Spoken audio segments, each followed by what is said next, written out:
बाटो पुरै यो अब नयाँ पुल चाहिँ नयाँ धोती खोलाको यता सरनकोटबाट जाने बाटो।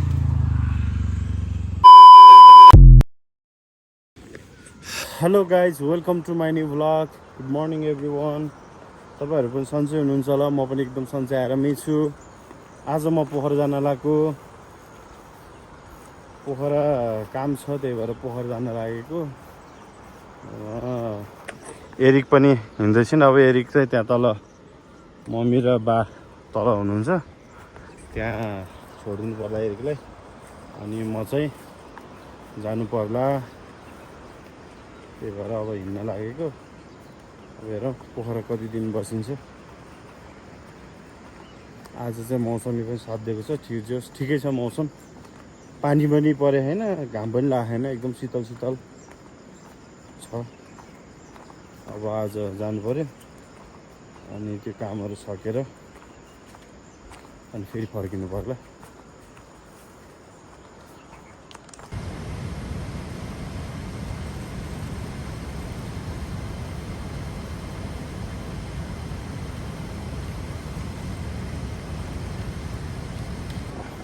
अहिले म यहाँ माथाघाटी आइपुगेँ, अनि माथाघाटीमा एकछिन बसेको। बाटो त एकदम खत्तम छ भने अब के गर्ने, यस्तो बाटोहरू छ, कतै बिग्रेको कतै भत्केको यस्तो छ बाटोहरू। खोला यहाँ तल भयो, बाटो यस्तो छ। अब जाँदैछु। अब यसो बाटोमा के देखिन्छ म तपाईँहरूलाई देखाउने नै छु।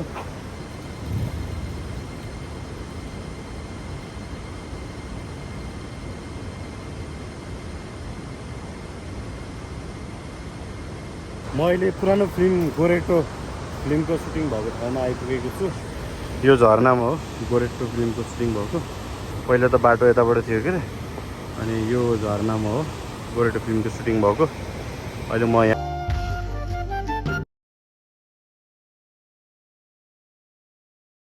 आइपुगेँ। अब एकैछिनपछि म नयाँ पुल पुग्छु। त्यो दिन चाहिँ अब तपाईँहरूले हेर्नु होला।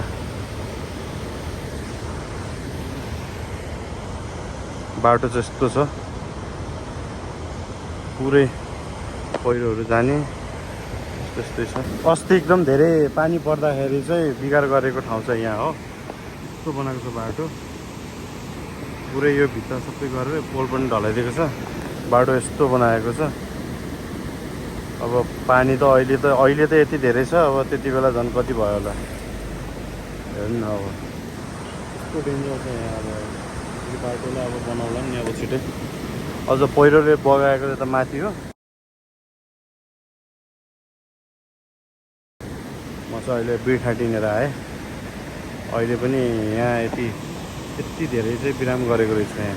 अहिले त यति धेरै पानी छ, अब त्यति बेला झन् कति धेरै पानी थियो होला, त्यही भएर त्यो पानीले एकदम धेरै बिगार गरेको रहेछ।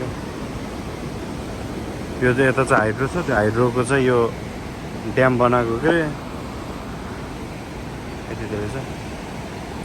अब नयाँ पुल चाहिँ नयाँ धोती खोलाको यो ब्रिज चाहिँ बल्ल यता नयाँ बन्दैछ, यता पुरानो हो।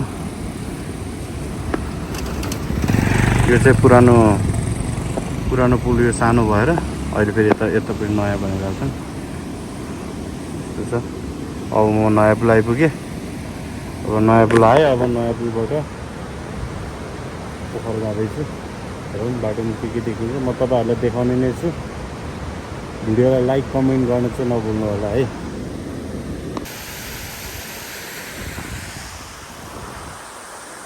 म अहिले ठ्याक्क नयाँ पुलबाट ढाबाको बिचमा पर्ने यो शीतल गुफा धार्मिक तथा पर्यटकीय स्थलमा आइपुगेको छु। यहाँ एउटा शीतल गुफा छ। यहाँ चाहिँ धेरै राम्रो एउटा पर्यटकीय गन्तव्य छ। त्यो ठ्याक्क नयाँ पुलभन्दा माथि, ढाबाभन्दा ठ्याक्क तल हो। यहाँ चाहिँ एकदम धेरै राम्रो छ। यहाँ माथि त्यो भएको चाहिँ देख्न सक्नुहुन्छ, राम्रो ठाउँ छ यहाँ। म चाहिँ अनि एकैछिन यस्तो यहाँ हेर्नलाई बसेको। म नि यहाँ आएको थिइनँ, बल्ल आज यता बाटो पऱ्यो र यसो भ्लग पनि बनाऊँ न त भनेर चाहिँ बनाएको। तपाईँहरू यो बाटो पर्दाखेरि चाहिँ आएर यसो भिजिट गर्न सक्नुहुन्छ है त।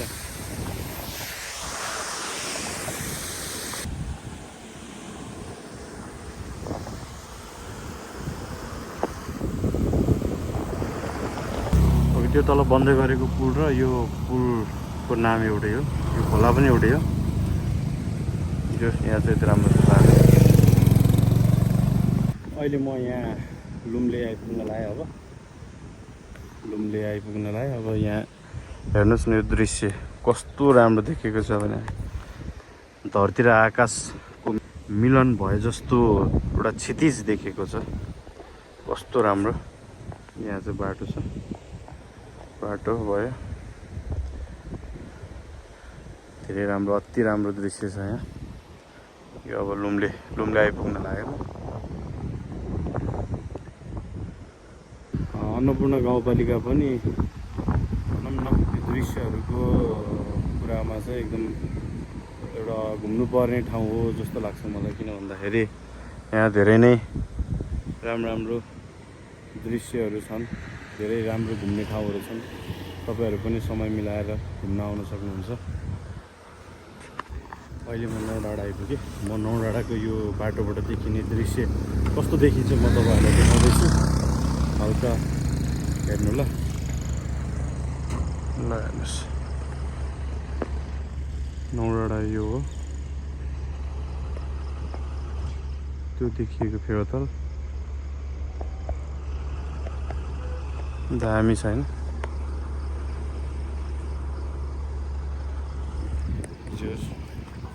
मौसम अलिक राम्रो नभएको हुँदाखेरि अलिकति राम्रोसँग देखिएन, नत्र भने चाहिँ बेस्ट देखिन्थ्यो। म भर्खर यता नौडाँडाबाट आज यता सराङकोट हुँदै जानु पऱ्यो। अनि अहिले म एकछिन यहाँ बसेको।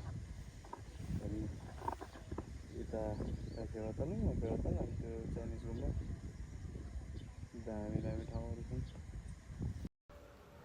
यो नौडाँडाबाट लिएको दृश्य हो। यस्तो राम्रो देखिएको छ। सबै भर्खरै धान रोपेर मकै पाकेको बेला पारीसम्मको गाउँहरू पनि एकदम राम्रोसँग देखिएको छ।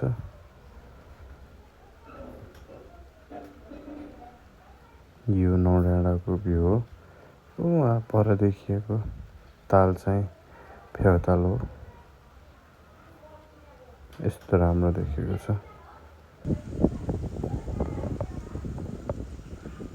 यो चाहिँ सराङकोटको बाटो।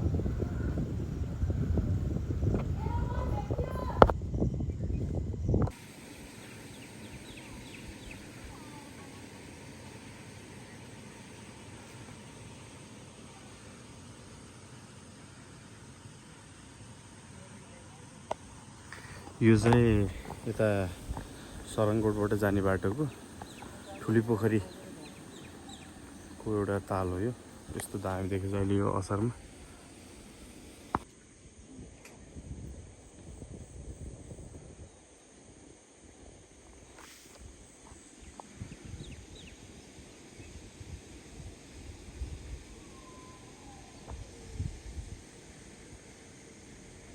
यो बाटो यताबाट चाहिँ जाँदाखेरि चाहिँ यस्तो बाटोहरू पनि तपाईँहरूले यता हेर्न सक्नुहुन्छ। यस्तो दामी ठाउँहरू छ। यो ठ्याक्क तपाईँको यो 24 नम्बर वडा कार्यालयको अगाडि पुग्थ्यो। दामी छ त्यो। यस्तो कुरो भने प्याराग्लाइडिङ गरे कस्तो है। अर्को पनि रहेछ कुहिरो छ, एकदम कुहिरो छ। तर मान्छेको चाहिँ मनमा हुनुपर्छ रमाइलो गर्छु भनेर, जस्तोमा पनि रमाइलो गर्न सकिन्छ। तर यस्तो रिस्क त नलिएको भयो भने अलि त डेन्जर हो नि होइन।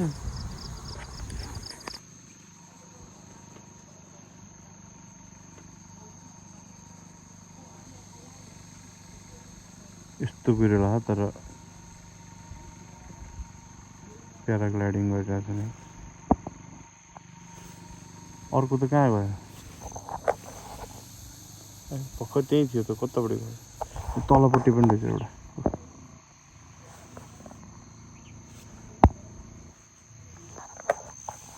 मान्नै पर्छ म त हेरेको भएन Few moments later.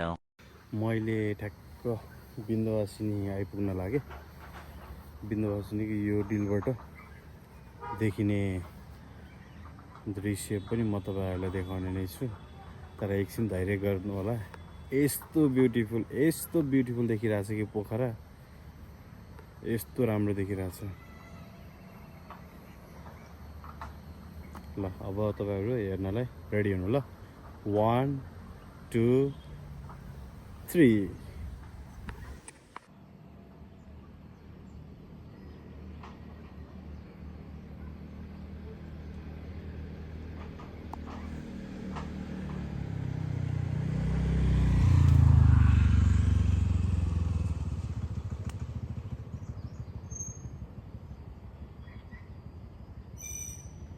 यो Pokhara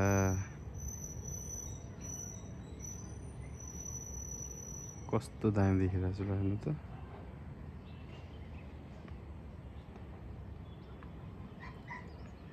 Few moments later. Pokhara आइपुग्यो म पोखरा आएर यहाँ बसेको अब यसो कपाल काट्नु जानु पर्ला कपाल काटेर अनि खाजा खाएर बस्नु पर्ला Few moments later. भर्खर कपाल काटेर आएँ कपाल काटेर अनि खाजा खाएर आएको अब एकछिन बस्नु पऱ्यो अब एकछिन बसेर अनि माथि निस्किनु पर्ला भन्दै आजको भ्लग यति नै भिडियोलाई लाइक कमेन्ट सेयर अनि च्यानलमा कोही नयाँ हुनुहुन्छ भने सब्सक्राइब गर्न चाहिँ नभुल्नु होला भन्दै आज म बिदा हुन चाहन्छु हस्त नमस्ते